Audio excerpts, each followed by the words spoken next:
Bismillahirrahmanirrahim. Assalamualaikum warahmatullahi wabarakatuh. Maha suci Allah, segala puji dan syukur kita panjatkan kehadirat Allah. Semoga kita selalu dalam bimbingan rahmat dan ridha Allah Subhanahu wa taala. Subhanallah walhamdulillah astagfirullah wa Allah. Allahu akbar. Kembali saya dari tim Rajal Nusantara. Kali ini akan membahas terkait dengan Rahman, Rahim, dan murkanya Allah. Jadi pada satu sisi Allah Subhanahu wa taala itu menegaskan bahwa zatnya itu adalah zat yang Rahman, Rahim. Kemudian pada sisi lain ternyata ada makhluk atau ada orang yang dimasukkan ke dalam neraka. Jadi semacam ada sebuah kontradiksi yang terkesan kontradiksi. Di satu sisi Rahman Rahim, tapi di sisi lain diazab atau disiksa atau digodok. Nah, ini di mana irisan sebenarnya? Sudah ditegaskan bahwasanya kehidupan di akhirat itu abadi. Jadi kenapa abadi? Karena kehidupan di dunia, di akhirat atau di alam akhirat itu yang yang eksis itu adalah kehidupan energi, maksudnya kehidupan yang disusun dari energi. Dalam bahasa lainnya ruh, kehidupan ruh atau energi, lebih mudahnya energi. Karena ada manusia, ada jin, ada setan, iblis dan sebagainya. Sedang energi itu tidak bisa dihilangkan. Yang bisa adalah dirubah atau dialihkan gitu. Nah, kehidupan di akhirat yang abadi, kemudian ternyata di sana ada yang mendapat siksa, ada yang mendapat nikmat. Jadi pertanyaannya, kenapa Allah Rahman Rahim tetapi ada orang atau bahkan ada orang muslim yang bersahadat itu tetap digodok atau tetap dimurkai? Ini permasalahannya di mana, kan begitu. Jadi gini saudaraku ya, Rahman itu adalah sifat Allah yang terdiri dari reward dan punishment, atau terdiri dari bonus dan siksa ya, pahala dan siksa lah intinya begitu. Jadi Rahman itu pahala dan siksa, sedangkan Rahim hanya pahala. Rahman reward dan punishment, sedangkan Rahim itu murni reward. Itu yang harus dibedakan. Rahman atau kasih itu karakteristiknya tidak selalu terlihat baik. Dalam artian seperti halnya ketegasan itu kadang harus keras, kadang harus lembut. Ketika kita membangun rasa kasih atau kasihan, maka ekspresi atau interpretasi dari kasihan itu atau kasih itu bermacam bentuknya, tetapi jelas tujuannya untuk mengasihi gitu loh. Semisal begini, ketika anak Anda bermain di jalan padahal usianya baru 4 atau 5 tahun atau bahkan 3 tahun, maka kemudian Anda marahi. Ada yang dimarahi, bahkan ada yang sampai kena hukuman fisik.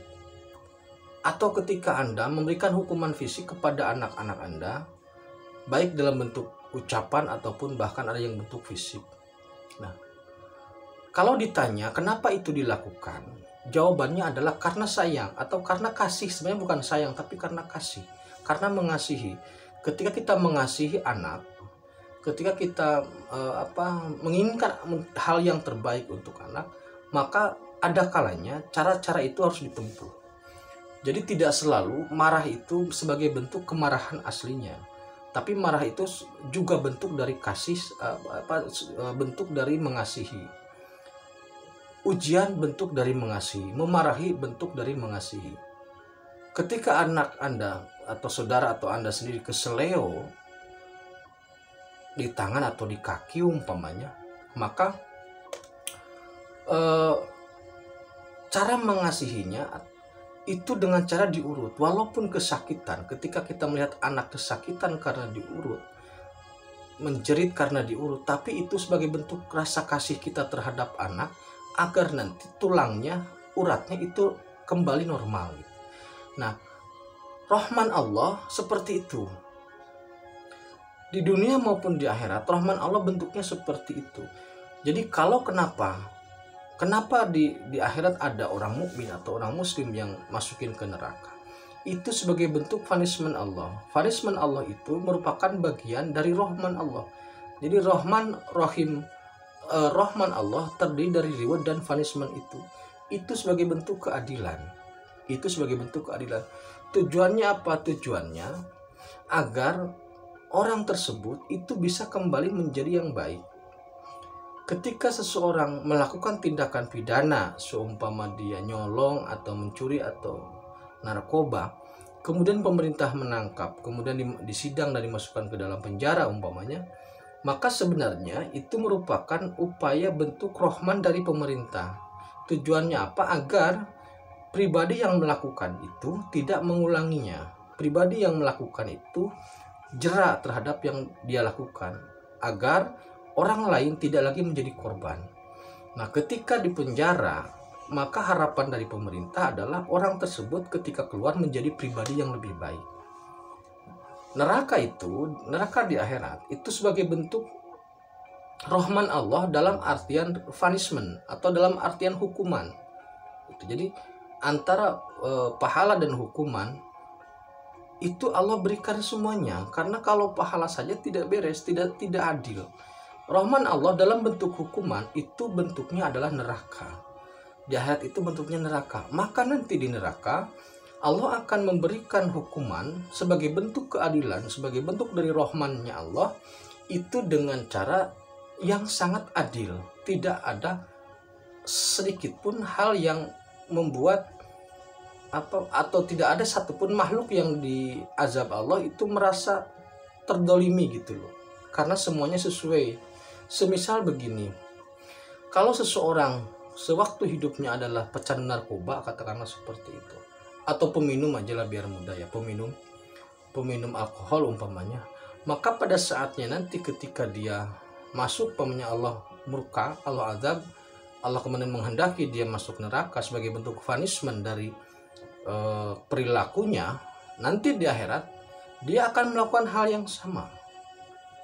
Dia akan meminum juga. Jadi di akhirat terus minum. Perbedaannya adalah kalau di dunia karena fisik seperti ini, ketika minum dia tidak apa-apa. Maksudnya ya efek minum seperti itulah sudah kita ketahui. Sedangkan di akhirat nanti efek minum yang dia dapatkan itu sangat merusak tubuh secara nyata. Karena nanti di akhirat itu tubuh kita itu ada lagi, wujud kita ada lagi, tapi dalam bentuk atau dalam wujud yang sebenarnya strukturnya yang berbeda, gitu aja lah biar mudah. Sehingga ketika seseorang yang diazab Allah dalam neraka minum karena kebiasaan minum, maka ketika dia minum itu akan merontokkan seluruh badannya.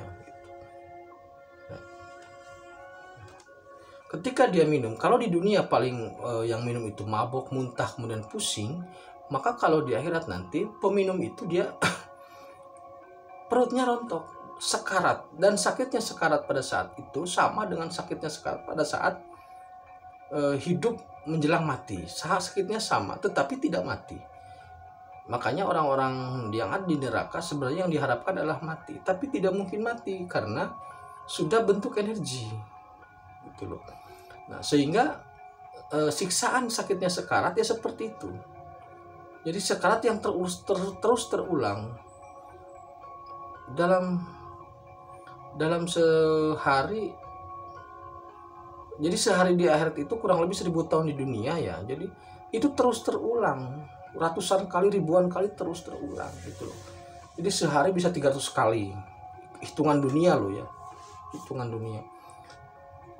Itu terjadi terus menerus. Nah, jadi bentuk siksaan di akhirat sebagai sebuah bentuk punishment atau hukuman atas derivasi dari rahmannya Allah, itu dibuktikan. Nah, ketika seseorang sudah dianggap cukup melewati hukuman itu, kemudian nanti dia bisa dikembalikan ke dalam hidupnya yang normal, atau rewardnya walaupun ada, walaupun sedikit, tetap diberikan.